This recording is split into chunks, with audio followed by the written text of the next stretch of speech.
Okay, మరి ఈ budget, వ్యవసాయ బడ్జెట్, మన ఫైనాన్స్ మినిస్టర్ బడ్జెట్ జరుగుతున్న సమయంలో గ్యాలరీలో కేంద్ర మంత్రి గారు ఉండి చూస్తున్నారండి, రామ్మోహన్ నాయుడు గారు. Thank you sir.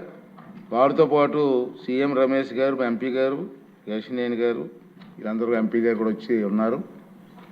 బడ్జెట్ అంతా విన్నారు, వారు కూడా చూస్తున్నారు కాబట్టి వారికి కూడా థ్యాంక్స్ చెప్తూ, మరి ఈనాటి సమావేశం ఇంతటితో ముగిసింది.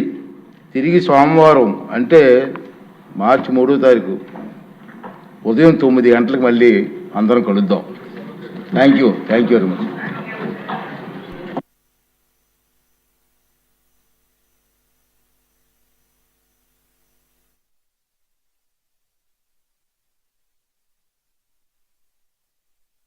ఎకరాల్లో పామాయిల్ తోట సాగుకు 179 కోట్లు ప్రతిపాదిస్తున్నాం.